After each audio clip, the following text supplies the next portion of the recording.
entirely as a politician. As a politician. He was never a Mahatma, and I refuse to call him Mahatma.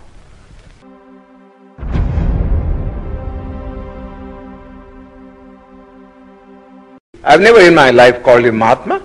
He doesn't deserve that title. Not even from the point of view of his morality. You see? Going back to the Pune Pact, the Eurabda. Yes.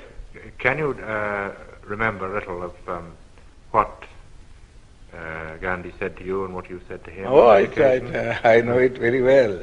I know it very well. The British government had, in the original award which MacDonald had given, had accepted my suggestion. I said, look here, the Hindus want that there should be a common electorate, so that there may be no separatist feeling between the scheduled caste and the Hindus. We think that if you have a common electorate, we would be submerged, and the nominees of the scheduled caste who would be elected, who would be really slaves of the Hindus, not independent people. Now, I told Mr. Ramsay MacDonald that this is a sort of a thing that he might do. Give us a separate electorate. Give us a separate electorate, and also give us a second vote in the general election, so that Gandhi cannot say that we are separated in point of election. First of all, my contention was this, that for 5 years we live separately from the Hindus, with no kind of intercourse or intercommunication, you see, of a social or a spiritual sort.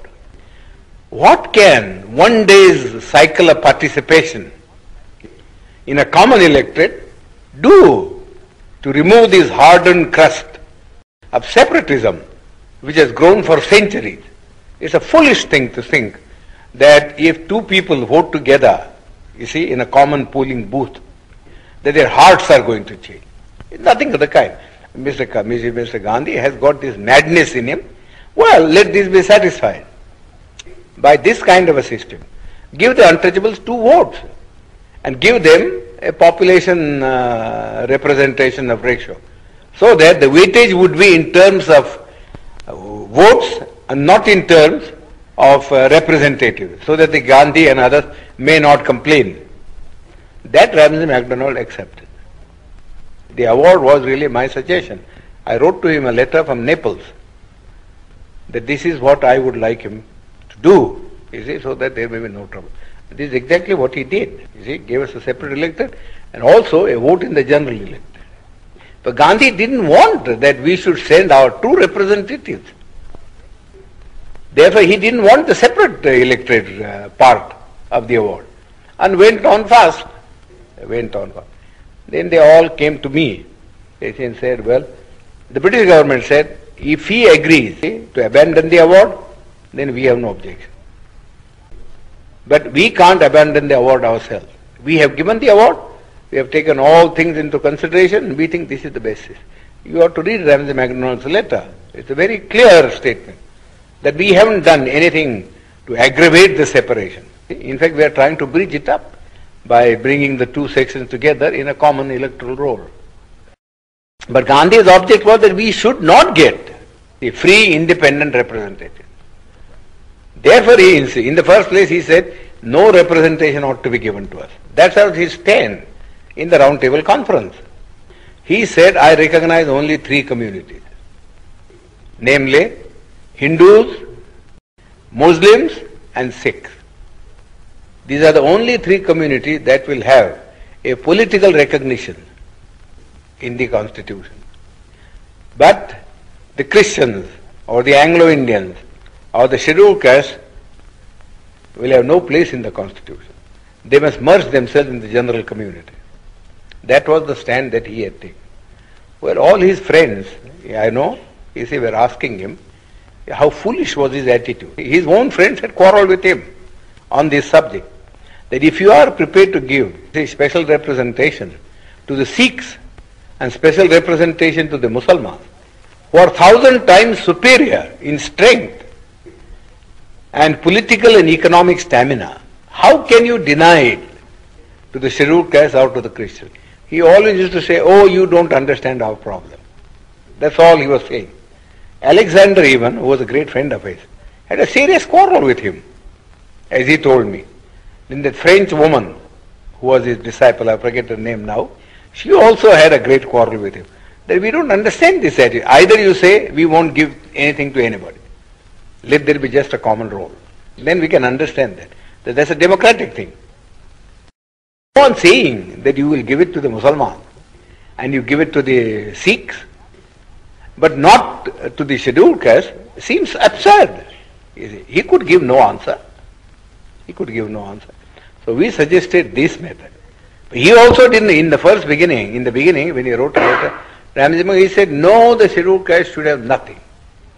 No representation. You see. Then his own friend said to him, this was asking for too much. You see, nobody would support you in this matter.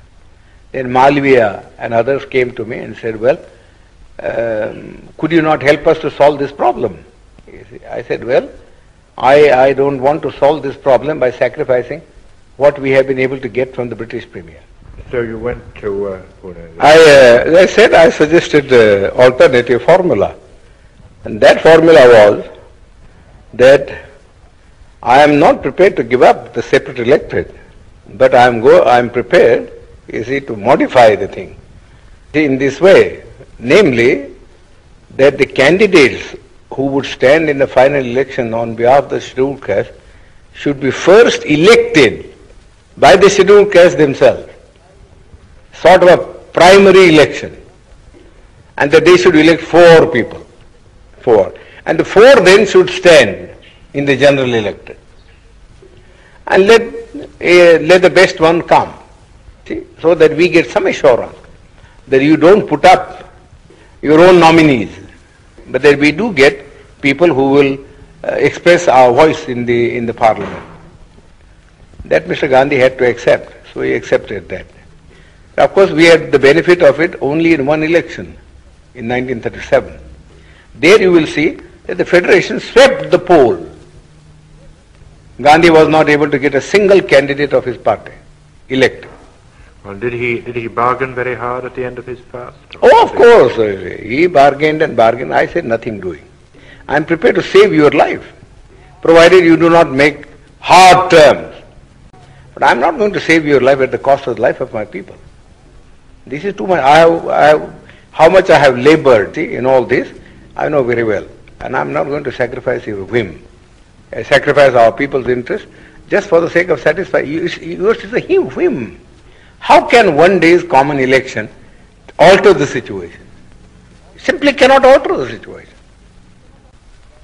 So really he worked entirely as a politician. As a politician. He was never a Mahatma, and I refuse to call him Mahatma.